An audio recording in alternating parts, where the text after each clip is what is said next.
Iran America के बीच जारी तनाव के दौर में ईरान ने बहरीन पर बड़ा हमला कर दिया है।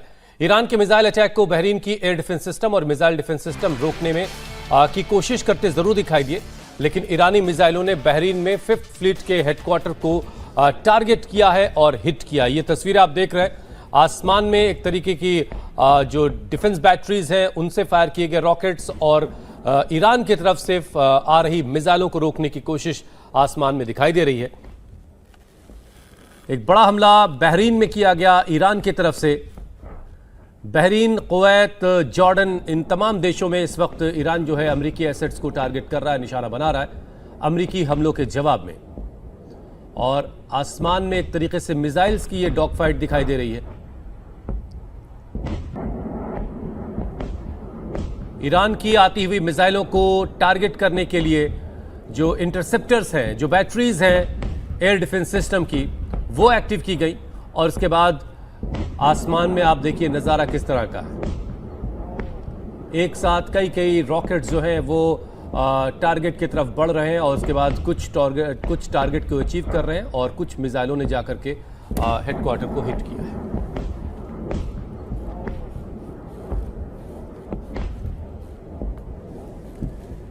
आसमान में मानो कोई आतिशबाजी का नजारा दिखाई दे रहा हो। ये बहरीन के आसमान की तस्वीरें इस वक्त आप देख रहे हैं।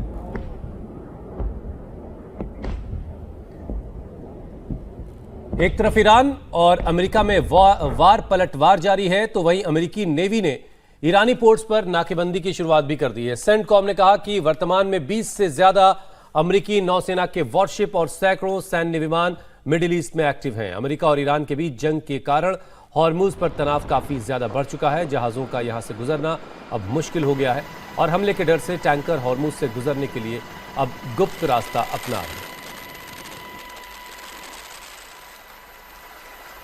तो ये ओमान की खाड़ी की और समंदर की तस्वीरें आप देख रहे हैं, जहां पर इस वक्त एक टैंकर भी हमें तस्वीरों में दिखा। वहीं ईरान और अमेरिका के बीच हमले तेज होते जा रहे हैं। अमेरिकी सेना की सेंट्रल कमांड ने पर्शियन गल्फ और स्ट्रेट ऑफ हॉर्मुज के आसपास ईरान की कई मिलिट्री इंटॉलरेंस पर जबरदस्त बमबारी की है। वहीं ईरान पर हमले के लिए अमेरिका ने फाइटर जेट और मिसाइल्स के साथ साथ वाटर ड्रोन्स का भी इस्तेमाल किया। अमेरिकी सेना ने दावा किया है कि उसके हमले की वजह से ईरान के किश, बुशर, जास्क, बंदर कंगन और चाबहार बंदर अब्बास पोर्ट्स को बहुत ज्यादा नुकसान हुआ है। अमेरिकी नेवी ने ईरान के पोर्ट्स की नाकेबंदी भी शुरू कर दी है। वहीं प्रेसिडेंट डोनाल्ड ट्रंप ने ये धमकी दी है कि अमेरिका ईरान पर जबरदस्त हमले करेगा। इसके बाद ईरान की बची कुची ताकत भी खत्म हो जाएगी। हालांकि ट्रंप ने अमेरिकी कार्रवाई के बदले अरब देशों से बिजनेस डील्स करने की भी बात कही है और उम्मीद जताई है कि लड़ाई के ताजा दौर के बाद ईरान के साथ डील हो जाएगी। तो अमेरिका की स्ट्राइक के बाद ईरान ने अब पलटवार किया है। हालांकि इस बीच अमेरिकी सेना के सेंट्रल कमांड ने ये बात कही। उन्होंने कहा कि अब ईरान पर और ज्यादा जो है ताबड़तोड़ वार होंगे। हालांकि ईरान भी पलटवार करता हुआ नजर आ रहा है और बहरीन और जॉर्डन में मौजूद अमेरिकी मिलिट्री बेस को एक के बाद एक निशाना बना रहा है। और अब खबर देहरादून से है, जहां कांग्रेस नेता राहुल गांधी के दौरे से पहले जबरदस्त बवाल मचा हुआ है। देर रात कांग्रेस कार्यकर्ताओं और पुलिस के बीच भिड़ंत हो गई और बड़ी संख्या में कांग्रेस कार्यकर्ता सड़क जाम कर धरने पर बैठे हुए हैं। दरअसल 17 जुलाई को राहुल गांधी की देहरादून के परेड ग्राउंड में रैली होनी थी, लेकिन प्रशासन की तरफ से कार्यक्रम की परमिशन नहीं मिली। इस बात से गुस्साए कांग्रेसी कार्यकर्ताओं ने प्रदेश अध्यक्ष गणेश बेदियाल के नेतृत्व में हंगामा करना शुरू कर दिया। आरोप लगाया कि सरकार राहुल गांधी से डर रही है और इसीलिए कार्यक्रम की अनुमति नहीं दे रही है। तो वहीं जब पुलिस ने कार्यकर्ताओं को समझाने की कोशिश की तो पुलिस के साथ उनकी धक्का मुक्की भी हो गई। तो ये तस्वीरें आप देख रहे हैं, कांग्रेस कार्यकर्ता किस आक्रोश के साथ नजर आ रहे हैं और कांग्रेस का किस तरीके से प्रोटेस्ट है, इसकी तस्वीरें आपको दिखा रहे हैं। क्योंकि देहरादून में 17 जुलाई को राहुल गांधी की रैली होनी है और ऐसे में परमिशन नहीं मिलने के बाद गुस्साए कांग्रेस के कार्यकर्ताओं ने प्रोटेस्ट करना शुरू कर दिया और इस दौरान पुलिस से झड़प की भी तस्वीरें सामने आई, क्योंकि रैली की इजाजत रद्द हो गई और जिसके बाद कांग्रेस के जितने भी कार्यकर्ता देहरादून में मौजूद थे वहां पर उन्होंने संग्राम करना शुरू कर दिया और जिसके बाद इस दौरान पुलिस के साथ भी जबरदस्त बहस हुई और देर रात कांग्रेस कार्यकर्ताओं और पुलिस के बीच भिड़ंत देखने को मिली। 17 जुलाई को राहुल गांधी की देहरादून की परेड ग्राउंड में रैली होनी थी, लेकिन प्रशासन की तरफ से कार्यक्रम की परमिशन उन्हें नहीं मिली, जिस बात से कांग्रेसी जो है काफी ज्यादा गुस्सा गए और उसके बाद पुलिस के साथ की झड़प की तस्वीरें भी सामने आईं। नहीं चलेगी, नहीं चलेगी, नहीं चलेगी, नहीं चलेगी। देहरादून में राहुल गांधी की रैली से पहले हंगामा क्यों? कांग्रेस भड़की, राहुल की रैली को इजाजत क्यों नहीं मिली?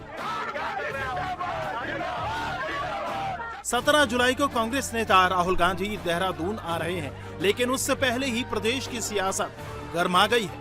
कांग्रेस नेता और कार्यकर्ता सड़कों पर हैं, नारेबाजी कर रहे हैं और प्रशासन पर गंभीर आरोप लगा रहे हैं। नहीं चलेगी, नहीं चलेगी, नहीं चलेगी, नहीं चलेगी।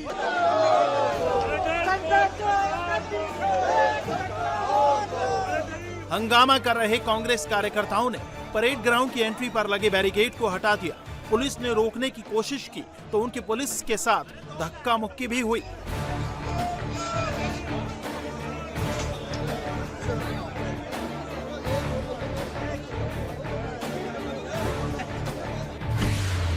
दरअसल आगामी 17 जुलाई को देहरादून के परेड ग्राउंड में राहुल गांधी का कार्यक्रम प्रस्तावित है। दावा है कि कार्यक्रम के लिए प्रदेश कांग्रेस कमेटी ने 8 जुलाई को अनुमति मांगी थी, जिस पर नगर निगम और जिला प्रशासन ने अनुमति दे भी दी थी, लेकिन अब परेड ग्राउंड में कार्यक्रम की अनुमति रद्द कर दी गई है। जिसके बाद कांग्रेस कार्यकर्ता देहरादून की सड़क पर उतर आए, परेड ग्राउंड के करीब प्रोटेस्ट करने लगे।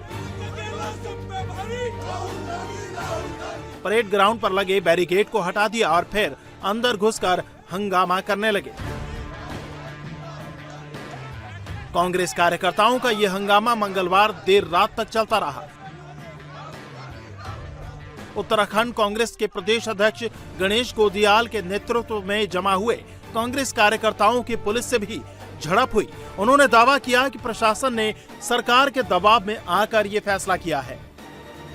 राहुल गांधी जी के कार्यक्रम के लिए परेड ग्राउंड की परमिशन हमें 2 दिन पहले मिल गई थी। हमें ये कहा गया कि ये परमिशन आपकी हुई है और इसके तहत 3 दिनों का 1,77,000 रुपए जमा करें। प्रदेश कांग्रेस कमेटी ने जो तय शुल्क है उस तय शुल्क को जमा किया और जमा करने के बाद आज सुबह जैसे ही कार्यक्रम के आयोजन के लिए आवश्यक बंदोबस्त के रूप में जो टेंट का साजो सामान ट्रकों से आया तो प्रशासन ने उन ट्रकों को बाहर रोक दिया। यहाँ पर इस समय हम सभी कांग्रेस के पदाधिकारीगण और कार्यकर्तागण इसलिए आए और आपको आमंत्रित किया कि हमारे साथ साथ आप लोग भी देख सकें कि क्या इस परेड ग्राउंड में कोई कार्यक्रम चल रहा है। इस परेड ग्राउंड में कोई कार्यक्रम नहीं चल रहा है, पूरा परेड ग्राउंड खाली है और इसके पीछे क्या कारण है कि सरकार बहाने कर रही है कि परेड ग्राउंड में कोई कार्यक्रम चल रहा है इसलिए परमिशन रद्द की जाती है। बात यह है सिर्फ कि ये सरकार राहुल गांधी जी के मन की बात सुनकर जो छात्रों को राहुल गांधी जी ने सुनाई उससे ये सरकार और पूरे देश की सरकार, केंद्र की सरकार डर गई है, हिल गई है। ये सरकार छात्रों पर सितम ढा रही है, ये सरकार आम जनता पर सितम ढा रही है, ये सरकार विपक्ष पर सितम ढा रही है। कांग्रेस कार्यकर्ता सरकार और प्रशासन पर सवाल उठा रहे हैं, लेकिन सवाल कांग्रेस की तरफ से ही दिए गए। राहुल गांधी के कार्यक्रम के आवेदन पत्र पर भी सवाल उठ रहे हैं, क्योंकि परेड ग्राउंड की इजाजत के लिए अधिकारियों को जो लेटर दिया गया उसमें राहुल गांधी के आने का जिक्र तक नहीं है। उसमें केवल छात्रों की गूंज कार्यक्रम का जिक्र है। हालांकि देहरादून प्रशासन के मुताबिक परेड ग्राउंड खाली नहीं है, वहां पहले से एक कार्यक्रम हो रहा है जिसकी समय सीमा बढ़ा दी गई है। ऐसे में सुरक्षा कारणों को देखते हुए प्रशासन ने राहुल गांधी की रैली बन्नू स्कूल के मैदान में करने की अपील की है। राहुल गांधी जी का 17 जुलाई का जो कार्यक्रम प्रस्तावित है पूर्व में परेड ग्राउंड के लिए पार्टी के द्वारा आवेदन किया गया था, किंतु वहां लोक संवर्धन पर्व और पूर्व से ही संचालित हो रहा है, जिसकी अवधि भारत सरकार के द्वारा बढ़ा दी गई है। उसमें काफ़ी संख्या में नागरिकों के द्वारा प्रतिभाग किया जा रहा है। उसके दृष्टिगत स्थान, उपलब्ध स्थान एवं व्यवस्था या लोक प्रशांति के दृष्टिगत प्रशासन के द्वारा पार्टी को बन्नू स्कूल के मैदान या उसके अतिरिक्त एक अन्य और विकल्प उपलब्ध कराया गया है। ये पूर्ण रूप से एक प्रशासनिक निर्णय है जो कि स्थान की उपलब्धता, ट्रैफिक जैम और लॉ एंड ऑर्डर की सिचुएशन के आधार पर लिया गया है। इस संबंध में किसी भी पॉलिटिकल पार्टी को रोके जाने या उसके कार्यक्रम को रोके जाने से इसका कोई संबंध नहीं है। प्रशासन के मुताबिक परेड ग्राउंड में कार्यक्रम चल रहा है, लेकिन कांग्रेस कार्यकर्ता जब देर रात मौके पर पहुंचे तो उन्हें वहां कोई कार्यक्रम होता नहीं दिखा। कांग्रेस नेताओं ने आरोप लगाया कि सरकार राहुल गांधी की रैली से डर रही है और इसीलिए इजाजत नहीं दी जा रही। पूरा मैदान खाली है और हमने कहा, हमने अनुमति मांगी और नगर निगम द्वारा अनुमति दी गई। 1,77,000 रुपया जमा कर दिया गया। आखिरकार अनुमति को निरस्त कर दिया गया। इसकी वजह क्या है? वजह साफ है कि सरकार डरी हुई है। और किससे डरी हुई है? हमारे नेता आदरणीय राहुल गांधी जी से। और वो नहीं चाहते कि यहाँ पर कोई रैली, कोई कार्यक्रम राहुल जी का यहाँ पर हो। और इसीलिए प्रदेश के सरकार ने प्रशासन के जरिए इस मैदान को देने से इनकार कर दिया है। राहुल की रैली से पहले ही देहरादून में सियासी हलचल तेज है। हालांकि कांग्रेस कार्यकर्ता परेड ग्राउंड में कार्यक्रम की इजाजत पर अड़े हुए हैं।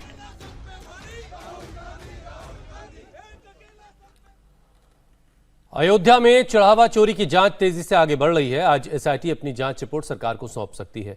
एसआईटी ने जांच के लिए 15 दिनों का टाइम मांगा था, जो आज पूरा हो रहा है। अंतरिम रिपोर्ट में एसआईटी ने बड़े खुलासे किए थे और अब इस फाइनल रिपोर्ट में कई नई बातें सामने आ सकती हैं। इस बीच आज पुलिस चढ़ावा चोरी के आरोपी सुभाष श्रीवास्तव और रमाशंकर मिश्रा को रिमांड पर भी ले रही है। पुलिस को कोर्ट से इन दोनों को रिमांड पर लेने की मंजूरी भी मिल चुकी है। पुलिस रिमांड में इनसे पूछताछ करने के साथ साथ इन्हें इनके ठिकानों पर भी ले जा सकती है। पुलिस ने रिमांड पर लेने से पहले बैंक खातों और प्रॉपर्टी की बारीकी से जांच की है। अब इनसे उन खातों और लेन देन को लेकर सवाल जवाब भी किए जाएंगे। तो अयोध्या में चढ़ावा चोरी की जांच अब किस तरीके से बढ़ गई है, इसका अंदाजा आप इसी बात से लगा सकते हैं कि एसआईटी ने अब सरकार को रिपोर्ट सौंप दी है। एसआईटी ने जांच के लिए 15 दिन का टाइम मांगा था, जो आज पूरा हो रहा है। अंतरिम रिपोर्ट में एसआईटी ने बड़े खुलासे भी किए थे और अब इस फाइनल रिपोर्ट में भी नई बातों के खुलासे के आसार जताए जा रहे हैं। हालांकि पुलिस चढ़ावा चोरी के आरोपी सुभाष श्रीवास्तव और रमाशंकर मिश्रा को रिमांड पर ले रही है। पुलिस को कोर्ट से इन दोनों को रिमांड पर लेने की मंजूरी भी मिल चुकी है। पुलिस रिमांड में इनसे पूछताछ करने के साथ साथ इन्हें इनके ठिकानों पर भी ले जा सकती है।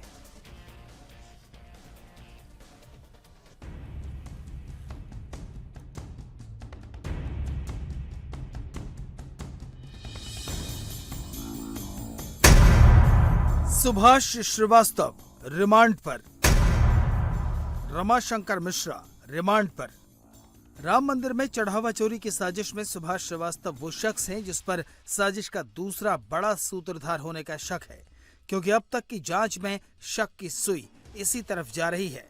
अयोध्या पुलिस अब तक 4 आरोपियों को रिमांड पर ले चुकी है। अविनाश शुक्ला 13 घंटे, जबकि अनुकल्प, लवकुश और करुणेश 40 घंटे तक पुलिस की रिमांड में रह चुके हैं। उन्हें उनके ठिकानों पर ले जाकर बरामदगी की जा चुकी है। आज सुभाष श्रीवास्तव और रमाशंकर मिश्रा रिमांड में राज उगलेंगे। इसके बाद बारी चाचा भतीजा यानी टिन्नू और मनीष यादव की आएगी। सारे आरोपी 29 जून से अयोध्या की जेल में बंद हैं। पुलिस एक एक करके सबको रिमांड पर लेकर बारीकी से जांच कर रही है। जिस रमाशंकर को आज रिमांड पर लिया जा रहा है, उसे चढ़ावे के काम में सुभाष श्रीवास्तव ने ही लगाया था। एसआईटी और पुलिस दोनों ने सुभाष की भूमिका पर गंभीर आरोप लगाए हैं।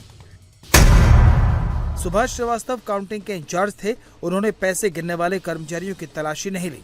सुभाष श्रीवास्तव ने उस एसओपी का पालन नहीं किया जो काउंटिंग के लिए तय की गई थी। सुभाष की निगरानी में पैसे गिनने वाले कर्मचारी अपना निजी सामान लेकर अंदर जाते थे। सुभाष की ढील देने की वजह से ही आरोपी चढ़ावे की रकम अपने साथ आसानी से बाहर ले जा सके। इस बीच पुलिस को कुछ और सबूत मिले हैं जिनके आधार पर सुभाष श्रीवास्तव और रमाशंकर मिश्रा से पूछताछ की जाएगी। पुलिस रमाशंकर मिश्रा के पास से 7 लाख रुपए से ज्यादा की रकम बरामद कर चुकी है। अयोध्या में उसके घर से कुछ जरूरी कागजात पुलिस को मिले हैं। पुलिस रमाशंकर मिश्रा के बहराइच वाले घर में भी तलाशी ले चुकी है। पुलिस की जांच तो चल रही है, लेकिन एसआईटी को जांच के लिए दी गई मोहलत आज खत्म हो रही है।